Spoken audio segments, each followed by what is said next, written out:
And now joining us here in the studio is Bartłomiej Kot, Program Director at the Warsaw Security Forum. Hello again, and thank you for joining us today after this extensive speech this morning. Good afternoon. Yes, now why don't we go ahead and start off by listening to Foreign Minister Radosław Sikorski talk about the priorities of the Polish foreign policy. Let's take a listen. When taking over the post of foreign minister again, I said that Polish diplomacy must be our first line of defense. Poland's safety and continued development must remain our top priority. Zapewnienie bezpieczeństwa państwa rozumianego jako pewność przetrwania i rozwoju. Well, not too much meat in that soundbite. Mr. Sikorski also said that security is something that should unite all Poles, right? So let's start with that. It's something that one who has been observing the Polish political scene for some time now would say that that's maybe the one single bipartisan issue, but yet there are different approaches to it. So how do you think that Mr. Sikorski and his foreign ministry will approach security different than that of their predecessors? Well, I would say that the whole speech was actually a speech of the minister in the government that really wants to shape the future of the European Union's foreign policy. And the way Minister Sikorski actually painted the image of the European Union as the security provider, as prosperity provider, not only to its own citizens, but also beyond its borders, was something different than what we could have heard from his predecessors. So this is like the first big change, I would say. The fact that in his speech, he referred to a lot of the multilateral level, the multilateral settings in which Poland is a part of, it is also something different. The way he also referred to Germany as also an ally, as a partner in creating the security of Europe and addressing the Russian threat is also something different. There was a lot of differences if you compare it to his predecessors, but they were not rather in the way he shaped the priorities of Polish foreign policy, because as you rightfully mentioned, this hasn't changed a lot. But the way he wants to execute them by working with his partners, by using the European Union as also a tool to achieve the interests of Polish government. I wanted to ask you about the criticism that has come from the opposition, because in my humble opinion, I thought he really presented a very comprehensive and holistic speech that I expected would actually satisfy the opposition to some degree. But the criticism I thought was quite harsh. So I wanted to ask you what your opinion was in terms of what has already come from the opposition and whether you think that is actually fair, because I personally think it's a little bit unfair. I would say it is unfair, because a lot of those arguments are actually based on a very personal basis, on the fact that they were referring to his quotes from the previous times, from a different setting, to be really honest, from 2014 and the war in Ukraine that started back then. They were also actually criticizing him for making a lot of references to the internal politics of Poland.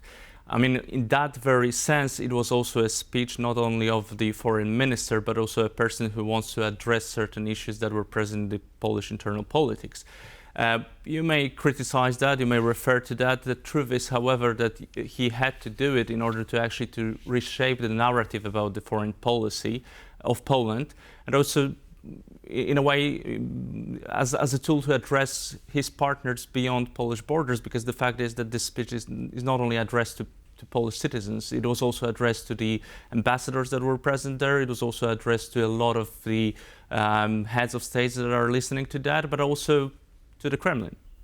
So in that very aspect, I would say that the opposition is criticizing him on the basis of the internal politics of Poland, not on the basis of the priorities he has set for the Polish foreign policy. That is my take on that. Right, and relations to the European Union, obviously, as you mentioned, the European Union is going to play a much different role than it did in this government's foreign policy than it did in the previous one.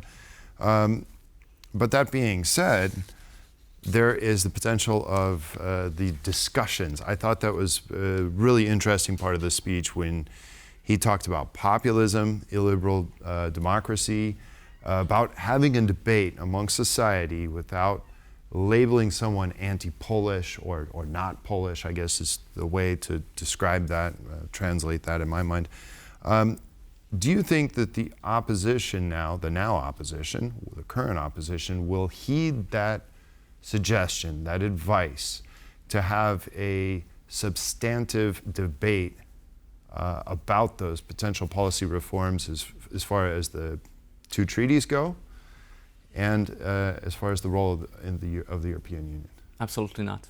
Because I also participated in different parts of this discussion. I was present in the parliament, so I listened to a lot of speeches that actually followed the statement of the foreign minister, and a lot of actually criticism, especially from the opposition side. I mean, from the opposition side, was right actually was right there. Well, it was based on the fact that he mentioned all those changes, institutional changes in the European Union, the way that he wants to address them, to open the discussion about that part of the foreign policy, and that was, I would say, the core of the criticism also from the opposition side. So I'm not that keen on the fact, on assuming that they will be open for discussing this part of his portfolio, of his vision of the foreign policy, because to be really honest, this is actually something which is a divisive line between them and the current government. So they need to use that for the sake of polarizing the society.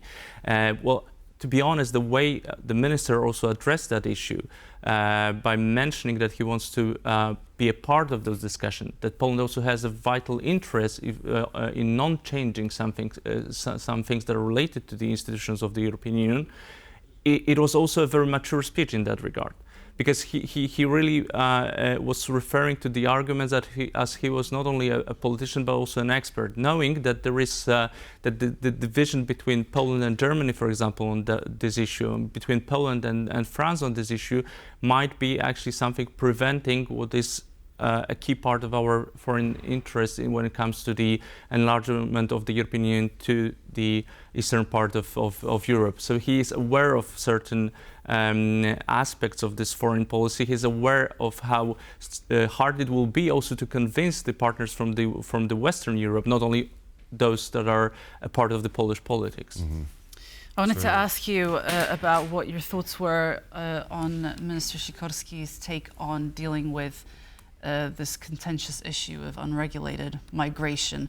He seemed to be quite proactive and very aware of the issue. What do you think of his plans? But ambiguous at the same time. Yes, there were some ambiguities, but it seems like he's dealing with the issue head on, or would like to deal with the issue head on. Yes, but I will actually stick to the ambiguity here, because the truth is that in this part of the speech, he well, to some extent repeated what was previously said by the Prime Minister, by the Prime Minister Tusk, that when it comes to the migration deal, Poland has also some vital interest that was probably not a part of the deal that we have right now. We are still ahead of actually finalizing that part of the European Union policies. And migration, as we discussed it recently, would also be a part of the setting in the new European Commission. So it is actually a way of opening a doors for the future discussion about how the Polish interest could be better embedded in the new setting when it comes to the migration policy of the European Union. But in a part of his speech, when he was referring to the collective West, he was also mentioning how many troops we have, how many units we have, but this was actually a statement of strength, which is not very common among the politicians currently. Even if they say that we have some trump card over Russia, they do not give those arguments in that very hard way as he did it. And with migration, it was very similar actually, because he said that we have to be also strong when it comes to defining what red lines we have when it comes to the migration. Right. One final question before we go. I know we're over time right now, so I need a quick response. How does this set us up for the European elections? This foreign policy speech? Good question. I want to know too. Well, as I said, this is a speech of the minister who wants to shape the future foreign policy of the European Union. The question is if that's a speech of a person who wants to shape the future foreign policy of the European Union, and I will leave it with that. Okay. That means you have to come back in soon. Bartłomiej Kot, Program Director, Warsaw Security Forum. Thank you very much for your analysis. Thank you very We much. appreciate it.